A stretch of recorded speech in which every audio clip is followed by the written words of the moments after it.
This is All Indiana Sports. Andrew Nembhard. We're going to talk about the last game that we're going to talk about at the very top. He had 19 assists, joined a five-person list now who have now had 19 assists or more in one game with the Pacers. Can you name the 5 people on that list? Is Reg one of them? No. I believe these are all point guards. Oh, that's so helpful. I don't know point guards from the Pacers. Uh-oh. You know one of them, I guarantee. Haliburton? He's done it twice. Is he 2 out of the 5? No. Or is there 5 people? There are 5 people. 3 of them, Tyrese has done it 3 times. 3 of them have done it multiple times. Yeah. Point guard, both of these point guards during Reggie's time. Mark Jackson did it twice. Okay. Jalen Rose was with Reggie for a little bit. I do remember him. Okay. And another one kind of from the Paul George era, or maybe a little bit before that, Jamal Tinsley. I thought you were about to pull out Monte Ellis. No, Jamal Tinsley did it twice, and Andrew Nembhard now joins that list of elite 2 current players on right the team as well, elite point guard play, especially in this era, which is great because I heard somebody say, I think it was Rick Pitino, who is now in this Sweet 16, that the point guard position was going away. Doesn't appear that way from the Pacers. Well, I'm Kevin. This is my son Liam. We are excited to present to you the All Indiana Sports Podcast. Yes, welcome back. This episode we will go over the 5 games of the past week for the Pacers. It includes another lowlight franchise record, and there is another return coming up next. We will give you our perspective as we go all in. Yes, you can follow us on TikTok and Instagram at All Indiana Sports. Don't forget to like and subscribe on YouTube or wherever you get your podcasts. As always, we need to start off with, you mentioned the low light. We've been tracking this all year as it appeared to be headed in this direction. Unfortunately, we were right. The franchise record tracker in the 82-83 season, in the worst finish in franchise history. At this point in the season, the Pacers were 20-53. Yes, they're currently 16-57. I think we can chalk this season up as probably the worst. I don't think they're going to make it back. Yeah, and at this point, I don't think the goal would be to surpass that. I think the goal is to not do good. And so that they've been doing their very best to be not good at all. We will talk about that as we get into it. The first game that was at the Knicks, the 110-136. Not enough firepower in this lineup at this point in the season. Ben Stiller tweeted that he looked forward to a healthy Pacers team next year. I'm not sure he'll look forward to it too much, considering the Pacers are going to be beating the Knicks. Right. But I think that was a little Knicks attitude there, that he looks forward to that because he thinks that the Knicks can still win. Nah. Only time will tell. Well, Jarris Walker had 16, 5 rebounds, 5 assists. Good game from him. Obi Toppin had 15 coming off the bench, including 3 for 5 from three-point land. Yep. Aaron Nesmith, 14 going 4 for 6 from the outside. Kobe Brown had 13 in a starting role. He went 3 for 6 from deep, so really good from 3 from those 3 guys. Yep. Ivica Zubac, 11 points, 7 rebounds. 3 of those were offensive. Offensive. Offensive to the other team. There you go. Yes. And TJ McConnell was starting and had a double-double, 10 points, 10 assists. Yes. Really, I like to look at a few different categories. It could be the difference maker. And speaking of offensive rebounds, I think Zubac had most all of them for the Pacers. It was 8-19 in that category, favoring the Knicks. It's kind of crazy because you look at like college basketball and it just seems like they rebound the ball so much more. Yeah. Like, I feel like the NBA is a lot more turnovers, a lot more fouls going on rather than rebounds, or they're just making the ball way well, and you kind of resign yourself to going, we're going to get one shot out of this possession. You just kind of resign yourself to that. Now, I think that what we've seen from Zubac, and we'll continue to talk about in this episode, is what you have moving forward is a great offensive rebounder. And there's nothing greater than second chance points. If you have a guy on the inside who can position himself to get the rebound as everybody's crashing and not getting it, you have an incredible opportunity to kick to a shooter stepping into a shot, which almost always will go in, especially at this level. Yes, exactly. Next game was the Trailblazers at home. They lost that 119-127. Another just kind of short-handed lineup.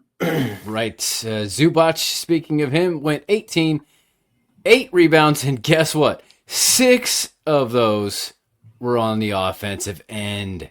Another start for Jalen Slauson, 17 points, 7 rebounds. Right. And sorry, I lost my place. Here we go. Neesmith had 15. Quentin Jackson, 13, 6 assists, and Huff had 11 off of the bench. And Walker had 10 points, 7 rebounds.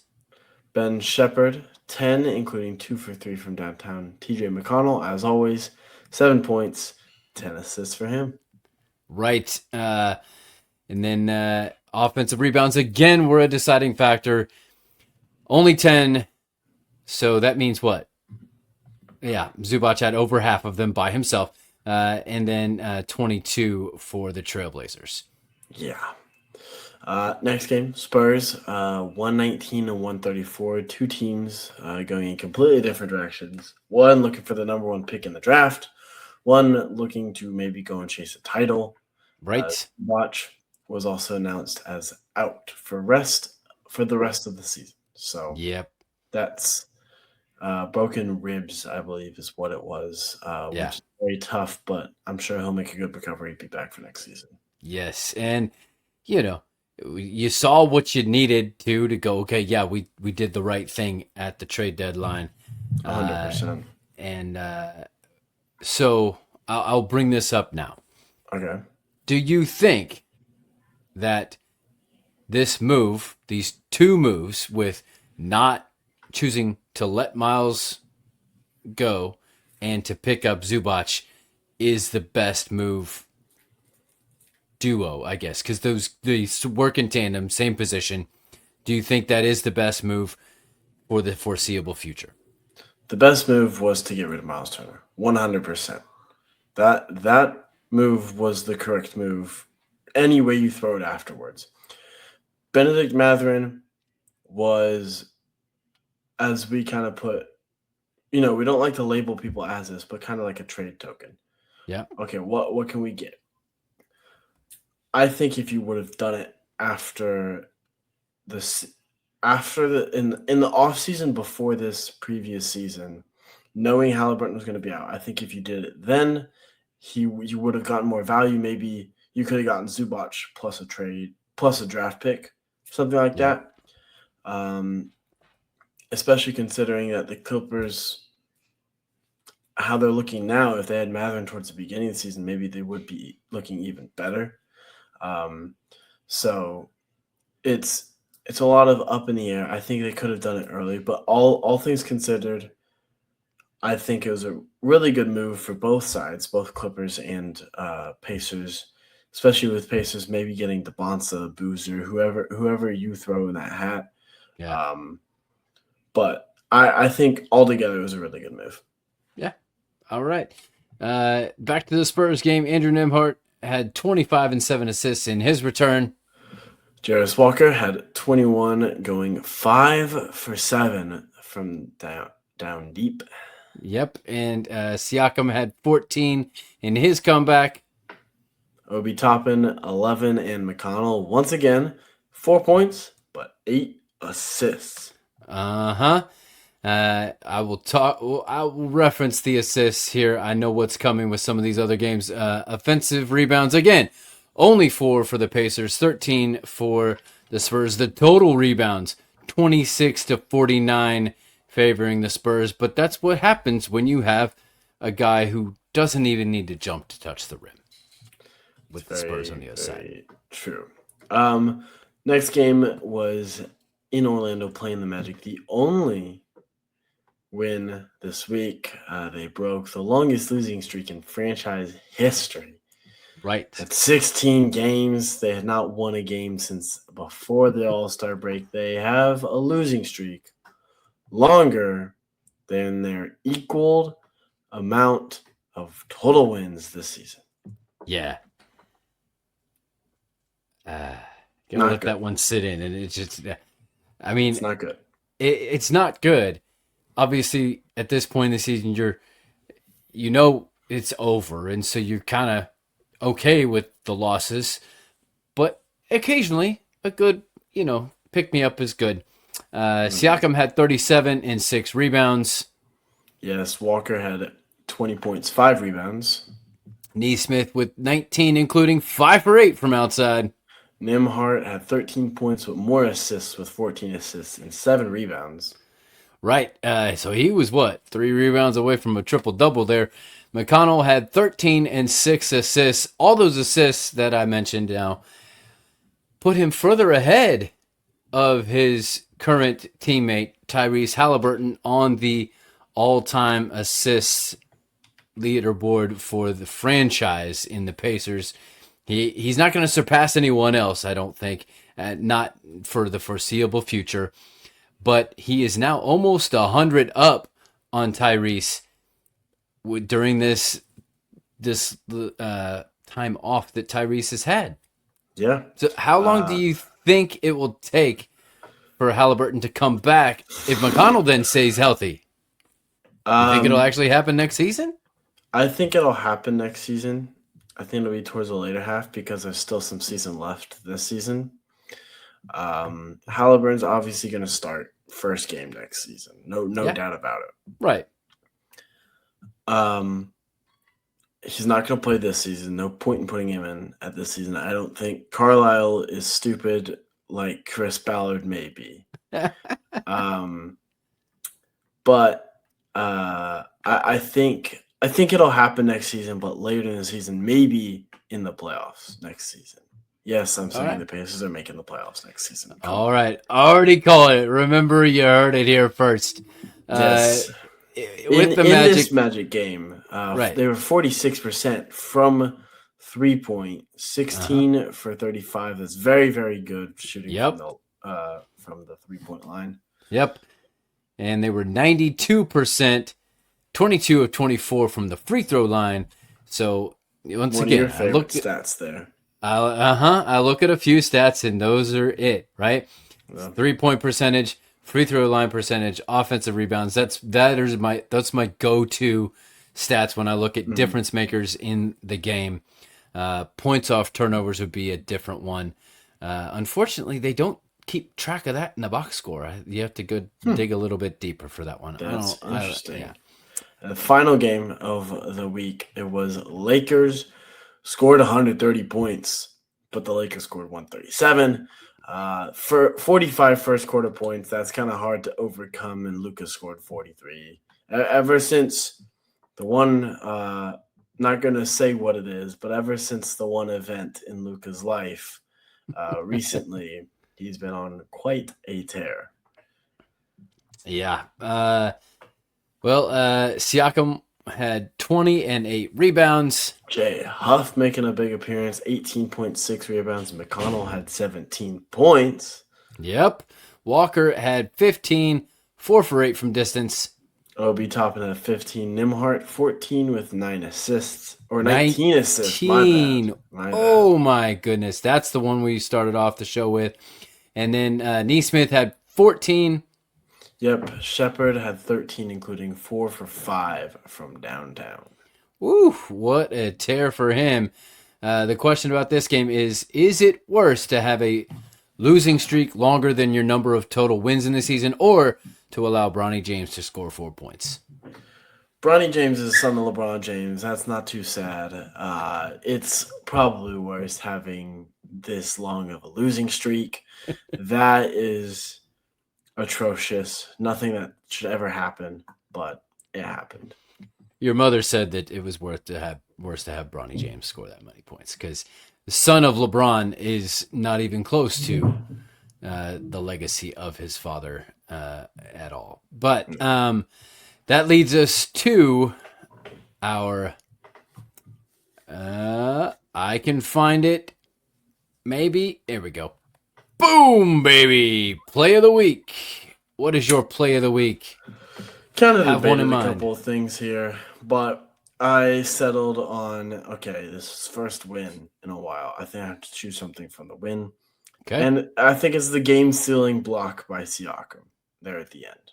I think on Paolo Banchero as well, their best player. So it was really nice to see that and see the NBA kind of highlight the Pacers since they haven't been highlighted in a bit.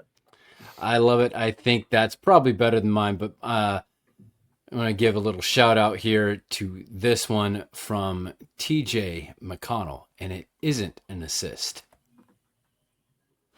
Little kick out. Why not? 3-ball.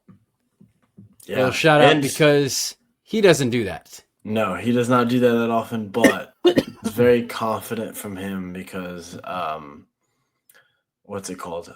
He doesn't shoot threes that often, but he had a defender coming towards him as well. Right. And still shot it anyways. Yeah. He had a little bit of a slow trigger. If he would have pulled the trigger, he might not have had the guy in his face. But he thought about regardless. It, said, let's do it, and baited the guy into it. Maybe he was trying to get a 4-point play out of it. I don't know. Maybe. All right. Then it's time for your yes, sir of the week. I think it's going to be Andrew Nembhard. Coming his first game back, he had a really good game, and then he had that 19 assist game, putting him in that elite top 5 contention for Pacer players. So for me, it's got to be Nembhard. All right. I've already talked about McConnell in my, plenty. So I'm going to give it to, again, who I think is the most consistent player, definitely in the back half of the season, and that is Jarris Walker. Always on the stat sheet in one way or another. Good from the outside. Isn't afraid to mix it up in rebounds, and almost always in the double-digit category in points as well. He has fit into this Pacers scheme very well. I thought he was going to kind of be in that Benedict Mathurin, do what you want type of thing, but he's fit in very well with this Pacers scheme, and I'm excited to see where he is going moving forward. Yeah, and he does, not only rebounds, but if it's called for, he will assist on plays as well. So that's always good to see. So then I have one final question. Tomorrow night, Benedict Mathurin comes back to town with the Clippers. Yes. He said that he still feels a deep connection to the fans. He was interviewed and said that basketball Indiana breathes basketball, and he understood that, and Indiana was still the team that drafted him, and he still had a connection to the fans. How do you think he will be received, compared or contrasted to Miles Turner? Way better than Miles Turner. He shouldn't get booed. Miles Turner never said anything like that about the Pacers. He was actually dogging on the Pacers. I don't understand why Miles did that in the first place, but Benedict, his response was very good. I don't know if he feels like maybe he doesn't want to be booed like Miles did, but regardless, there was no bad blood. It was a trade. Also, in the NBA, if you don't know, trades are very influenced by players as well as organizations. It's not mainly organizations as it is in the NFL. So this was also a choice for Benedict as well. And we got something good out of it. They got something good out of it. Both of our teams were better because of it. I don't think there should be any hate between, which also means Zubac gets to see his old teammates and stuff like that. So that'll be cool as well.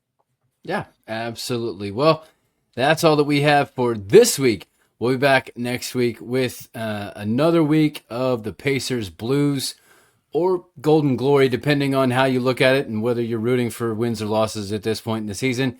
And we will also have more from the Indy Ignite volleyball team that is absolutely on fire. There's only one team in Indiana that's better, and that's because they won a national championship. Exactly. Well, this is Liam. And this is Kevin. Reminding you to stay all Indiana sports. This is All Indiana